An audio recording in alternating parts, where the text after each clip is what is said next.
सबसे डेंजरस चीज़ फेलियर नहीं होता है। अभी नीट हुआ है, बहुत सारे लोग, मैक्सिमम लोगों का नहीं होगा, हर साल का यही केस है। 20 लाख के करीब बच्चे भरते हैं, जिसमें से 1 लाख से भी कम का होता है। तो सबसे डेंजरस चीज़ फेलियर तो होता ही नहीं है, फेलियर तो कभी बुरा नहीं है। बट सबसे ज़्यादा बुरा मुझे ये लगता है कि लोगों को उनके अपॉर्चुनिटीज़ का पता ही नहीं होता है, इसलिए वो एन नंबर ऑफ ड्रॉप्स लेते हैं। Wrong career choice, lack of awareness is the problem, और मैक्सिमम लोग वही करते हैं। Hi everyone, my name is Anjali and I'm 5th year BSMS student at ISER Bhopal. I am almost passed out from this campus now and this video is very important, so watch this till end. अभी अभी NEET हुआ है, बहुत सारे बच्चे panic में होंगे, मुझे समझ आता है, मैं भी उस फेज़ में रह चुकी हूँ। किसी को लग रहा होगा कि पेपर ख़राब हो गया है, किसी को लग रहा है ड्रॉप लेना पड़ जाएगा, और बहुत लोग सोच रहे होंगे अब तो सब कुछ ख़त्म, अब मैं कुछ नहीं कर पाऊँगा, अब मैं हार चुका हूँ। तो ये सब दिमाग में चलता रहता है, मेरे भी कभी चल रहा था कि अब तो एमबीबीएस नहीं मिला तो अब लाइफ में क्या, अब तो मेरा लाइफ पता नहीं, अब तो स्पॉइल हो गया। लेकिन मैं तुम लोगों को सच बता रही हूँ, मैं अभी 5th ईयर में हूँ, कल मेरा ट्रेन है, मेरा डिग्री कंप्लीट हो जाएगा, और उस बेसिस पे मैं तुम लोगों को जो बता रही हूँ, मैं अपने एक्सपीरियंस से बता रही हूँ। यहाँ पे इंडिया में लाखों स्टूडेंट्स नीट देते हैं हर साल, ऑलमोस्ट 20 लाख ऑफ स्टूडेंट देते हैं, जिसमें से 1 लाख का बस होता है, तो बाकी के 19 लाख का क्या? उन्हें मेन प्रॉब्लम है कि वो इतना स्ट्रेस में इसलिए रहते हैं क्योंकि उनको एमबीबीएस और ड्रॉप के अलावा कोई ऑप्शन ही नहीं पता होता है। मेडिकल मतलब एमबीबीएस, डेंटल या फिर ड्रॉप। तो जबकि रियलिटी ये है कि ऐसे ऐसे करियर्स एग्जिस्ट करते हैं जहाँ रिस्पेक्ट भी होती है, सैलरी भी होती है, ग्रोथ भी होती है, बट मैक्सिमम लोगों को उनके बारे में पता ही नहीं होता है। मैंने अपने लास्ट वीडियो में, मतलब लास्ट नहीं, लास्ट टू लास्ट वीडियो में मैंने different career opportunities for PCB students बनाया था, जो कि बहुत वायरल वीडियो है, तुम जाके वो देख सकते हो। बट ये जो वीडियो है, इसमें मैं आप लोग को 3 जेन्युइन करियर ऑप्शंस बताऊंगी जो नीट एस्पिरेंट्स को सीरियसली लेना चाहिए, और इससे उनका ड्रॉप ईयर बच सकता है। और ये वीडियो बनाने का ये मैं ऑल्टरनेटिव टू नीट नहीं बता रही हूँ, क्योंकि जो मैं तुम्हें बता रही हूँ ये किसी का प्राइम एम होता है लाइफ का, ये बनने का। बहुत सारे लोग होते हैं जो इसी चीज़ में इंटरेस्टेड होते हैं। बस मैं ये तुम लोग को इसलिए बता रही हूँ नीट से रिलेट करके, क्योंकि मैक्सिमम स्टूडेंट्स ड्रॉप पे ड्रॉप इसलिए लेते हैं क्योंकि उनको डिफरेंट करियर अपॉर्चुनिटीज़ के बारे में पता ही नहीं होता है।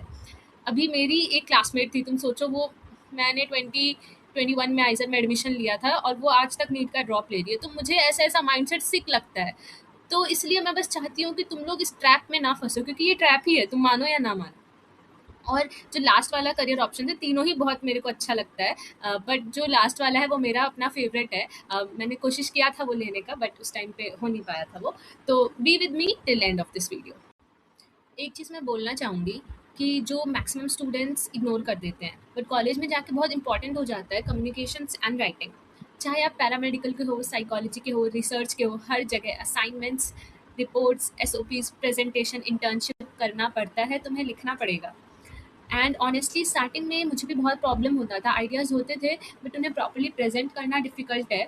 Everything is how you present your ideas. तो रिसेंटली मैंने पेपर फाइल यूज़ करना स्टार्ट किया है and genuinely it makes difference, it makes writing easier for an number of things. Let's say तुम आर्टिकल लिख रहे हो, तुम किसी प्रोफेसर को मेल लिख रहे हो इंटर्नशिप के लिए और तुम्हें मेल रिफाइन करना है, तुम कुछ लिखे हो, तुम्हें उसका ग्रामर चेक करना है, या फिर तुम्हें कुछ समझ नहीं आ रहा है, तुम्हें वो रिसर्च पेपर समझना है, तुम्हें प्लेजरिज्म चेक करना है, तुम्हें एआई चेक करना है, तो तुम इन सब चीज़ों के लिए ये यूज़ कर सकते हो। Let's see plagiarism check. So here you can upload your PDF. I have already done this for you. There are some of my previous checks, और यहाँ पे तुम देख सकते हो कि report, I'll show you the report. So here you can see 9% he plagiarism आया है। सिमिलरली AI डिटेक्शन पे तुम जाके तुम जो भी तुमने लिखा है तुम यहाँ पे पेस्ट कर दो and just check for AI. You can also upload your document here, check for AI, it will do it for you. See 100% AI return आ गया है क्योंकि मैंने ये अभी जनरेट करा के तुम लोगों के लिए कॉपी पेस्ट किया है, तो definitely it is working well.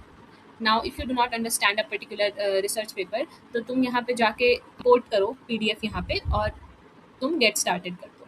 Fine. Now ये मैंने अपलोड कर रखा है तो मैं इसे ही सेलेक्ट करूँगी. अब नाउ लेट्स से मुझे कुछ भी नहीं आता है इसका, तो मैं इसको बोलूँगी please make me understand. And it will make me understand. The difference is that it will take information from trusted sources and it will explain you in simple words. It will not take information from non-relevant sources. See, this is done. I hope you like this feature. You should use it if it is relevant for you, and you can use my coupon code always. Also, link is given in description, so go and check out. Now let's move to video. So let's move to career option 1. Actually तीनों ही बहुत ही precious career options है, but third वाला is my personal favourite. I will tell you why. तो ये जो field है एम्स पैरामेडिकल, ये हॉस्पिटल सिस्टम का बैकबोन है। एम्स दिल्ली में तुम अगर कभी गए होगे तो तुम्हें पता होगा कि पेशेंट लोड कितना ज़्यादा होता है। और वहाँ की जो नर्सेज, एक्चुअली मेरी एक फ्रेंड भी एम्स दिल्ली से ही, वो अभी वहाँ पे वर्क कर रही है एज ए नर्स। तो मुझे पता है कि उनकी सैलरी क्या होती है। तो उनकी उसकी सैलरी, वो मेरे एज की है, 1.5 लाख, 1.5 लाख उसकी सैलरी थी, और वो एम्स की नर्स है। तो ये जो पैरामेडिकल है, ये हॉस्पिटल सिस्टम का बैकबोन है, इनके बिना तो काम ही नहीं हो सकता है। डॉक्टर्स तो डायग्नोज करते हैं, बट पैरामेडिकल प्रोफेशनल्स जो होते हैं, एक्चुअली हॉस्पिटल रन वही लोग कर रहे हैं। और शॉकिंगली कंपटीशन एमबीबीएस से काफ़ी कम होता है इन सब में। पैरामेडिकल क्या है? डायग्नोस्टिक्स, पेशेंट केयर, टेक्नोलॉजी, ये सबको हम पैरामेडिकल के ही अंदर मानते हैं। और एम्स का एडवांटेज तुम सबको पता है, मुझे बताने की ज़रूरत नहीं है। Brand value, direct hospital exposure, practical training from day one. और लेट मी टेल यू, इसका एम्स पैरामेडिकल के फॉर्म का डेडलाइन एक्सटेंड हुआ है, तो you should go and check that. तो इसलिए सिर्फ तुम यहाँ पे पढ़ते नहीं हो, जो पेशेंट्स का लोड तुम्हें पता ही है, तो उन पेशेंट्स के साथ तुम काम करोगे, जैसे डॉक्टर्स करते हैं वैसे ही तुम लोग भी करोगे। तो डिफरेंट जो कोर्सेज होते हैं उन सब का डिफरेंट ड्यूरेशन होता है। बहुत सारे बीएससी के कोर्सेज जो होते हैं पैरामेडिकल के, वो 3 ईयर्स के होते हैं। कुछ 4 ईयर का भी होता है, डिप्लोमा 2 ईयर्स का होता है, और इंटर्नशिप तुम्हें 1 साल तक की करनी पड़ती है यहाँ पे, वरना सीखोगे कैसे। मैं तुम्हें कुछ पॉपुलर कोर्सेज बता रही हूँ जो कि एम्स ऑफर करता है। रेडियोलॉजी, लैब टेक, और बहुत सारे टेक्नीशियन के कोर्सेज होते हैं। एक्चुअली नर्सिंग तो बहुत ही ज़्यादा ट्रेंडिंग, और मुझे लगता है कि बहुत सारे लोगों को, गर्ल्स को स्पेशली, नर्सिंग तो ऑप्ट करना ही चाहिए। मतलब इतना अच्छा जॉब है, उसकी सैलरी कितनी अच्छी है, तो डेफिनेटली यू शुड। और उसका फीस कितना लो है, मतलब तुम्हारा एम्स में अगर हो जा रहा है तो तुम्हारा 1,000 रुपये, 3,000 रुपये एक सेमेस्टर में तुम्हारा लग रहा है। तो और सैलरी तुम्हारी कितनी ज़्यादा है। वो जो एम्स में मेरी दोस्त नर्स थी, 1.5 लाख उसकी सैलरी थी। तो तुम सोच लो उनकी एनुअल इनकम कितनी होती है, जबकि वो एम्स में नर्स थी। अगर तुम अपना प्रैक्टिस करते हो, मान लो तुम लैब टेक्नीशियन हो किसी चीज़ के, सॉरी, लैब टेक्नी मतलब जिस भी चीज़ में तुमने कोर्स कर रखा है एम्स से। एम्स में तो बहुत सारे कोर्सेज हैं पैरामेडिकल के, रेडियोलॉजी तुम देख ही रहे हो, ऑप्थेल्मिक टेक्नोलॉजी। तो अगर तुम प्राइवेट प्रैक्टिस करो किसी डॉक्टर के साथ, तो तुम्हारी और सैलरी हो सकती है। ठीक है। और फीस तो तुम्हें पता ही है कि बहुत कम है एम्स की। एलिजिबिलिटी वही है 10+2 विद पीसीबी, सब्जेक्ट तुम्हारा 11th-12th में पीसीबी कॉम्बिनेशन होना चाहिए। एम्स पैरामेडिकल का अपना सेपरेट एग्जाम होता है। डेडलाइन एक्सटेंड हुआ है, एक बार डेडलाइन देख लो। और स्कोप तुम्हारा वही है जो डॉक्टर्स का स्कोप होता है। तुम हायर स्टडीज़ भी कर सकते हो, तुम पीएचडी कर सकते हो, एमएससी कर सकते हो, एमबीए कर सकते हो। संयम के क्लास में एक लड़की है जो कि नर्स थी पहले, और अब वो आईएम से एमबीए कर रही है। तो तुम अगर चाहिए तो तुम फील्ड स्विच भी कर सकते हो। और तो ये बहुत ही अच्छा करियर ऑप्शन मुझे लगता है। ड्रॉप ईयर से तो मतलब मैं कंपेयर ही नहीं कर सकती हूँ। Now let's move to physiotherapy. Physiotherapy आजकल बहुत डिमांड में है। तुम लोग लाइफस्टाइल देख ही रहे हो कैसा है हम सबका। तो इसलिए अगर तुम हॉस्पिटल इन्वायरमेंट को प्रेफर करते हो, तुम्हें वही डॉक्टर वाला ही वाइब चाहिए, तो फिजियोथेरेपी मुझे लगता है कि तुम्हारे लिए बहुत, तुम हैप्पी रहोगे इस कोर्स में। तुम हॉस्पिटल्स में काम कर सकते हो, तुम आगे अगर तुम्हें रिसर्च करना है तो तुम रिसर्च भी कर सकते हो, तुम अब्रॉड भी जा सकते हो। तुम देखते ही हो क्रिकेट वगैरह, या फिर मतलब सबको आजकल फिजियोथेरेपिस्ट का ज़रूरत होता है, इतने सारे एक्सीडेंट्स हो जाते हैं। तो डॉक्टर तो ट्रीट करता है, बट डॉक्टर भी फिर फिजियोथेरेपिस्ट को ही रेफर करता है।